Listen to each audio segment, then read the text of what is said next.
Saya tidak tahu ini anak anjing siapa. Tapi yang saya ingin tahu, kenapa anak anjing ini bisa berada di depan sana? Apakah dia nyasar berjalan sendiri? Tapi rasanya nggak mungkin untuk anakan sekecil ini. Apakah dia dibuang? Jika iya, kenapa harus dibuang? Akhirnya saya memutuskan untuk ke pemukiman warga dan menanyakan apakah ada di antara mereka yang kehilangan anak anjing.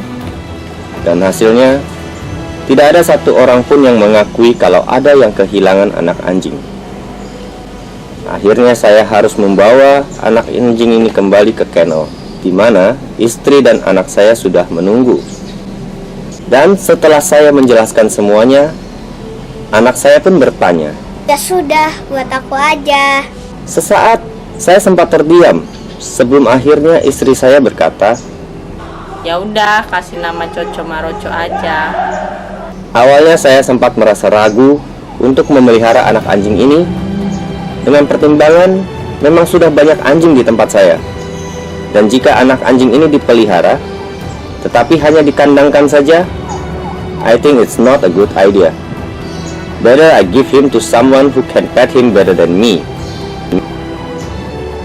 Namun, karena saya lihat anak saya begitu serius dan senangnya terhadap anjing ini, akhirnya saya pun luluh dan membiarkan si Coco ini berkeliaran bebas di kennel. Waktu pun berjalan, dan jujur saja saya tidak terlalu banyak memperhatikan perkembangan dari si Coco ini karena kesibukan saya melatih anjing dan mengurus kennel. Saya hanya bisa meluangkan waktu dengannya di malam hari ketika istirahat. Ternyata hubungan bonding Coco lebih banyak bersama istri dan terutama anak saya Hansen. Hansen bermain dengan Coco hampir di setiap kesempatan. Terkadang saya perhatikan, di mana ada Hansen, di situ juga ada Coco.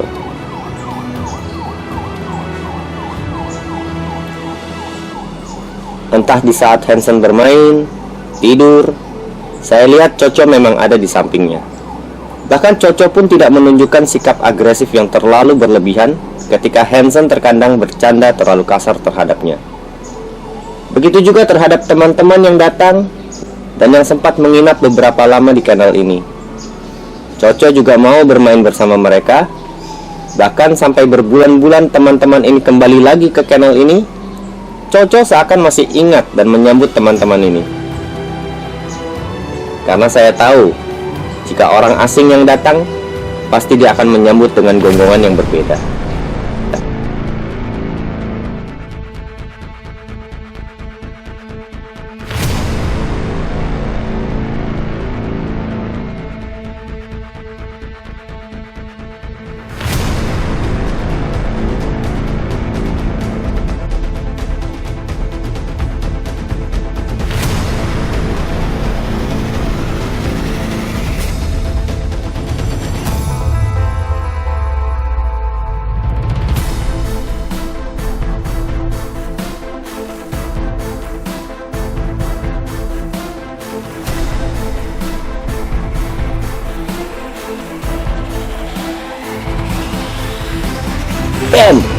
Ular kobra.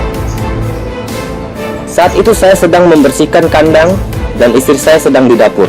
Sementara Hansen sedang bermain di depan pintu kamar yang menghadap hanya sekitar 4 atau 5 meter dari ular kobra tersebut. Dan di saat itulah Coco menggeram dan menggonggong keras, di mana istri saya curiga dengan gonggongannya yang berbeda dari biasanya. Seketika itu istri saya berteriak bahwa ada ular. Dan saya yang sedang mencuci kandang jelas kaget. Tanpa berpikir panjang, saya pun berlari dan bersama Coco mencoba untuk mengusir ular tersebut. Ada hal yang sangat mengganggu saya ketika itu, yaitu bagaimana jika Coco mencoba untuk menggigit ular tersebut? Buat saya, jika hal itu terjadi, tentu akan membahayakan untuk diri Coco juga. Jadi di satu sisi saya harus berusaha mengusir ular tersebut, tetapi di sisi lain, saya juga harus berusaha menjaga jarak Coco agar tidak terlalu dekat dengan ular tersebut.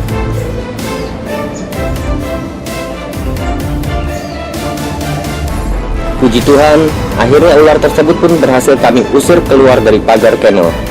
Dan harapan saya, semoga tidak akan ada lagi ular nyasar yang minta dilatih dasar kepatuhan di kennel ini. Sampai hari ini, di tahun 2019, usia Coco sudah sekitar 6 tahun.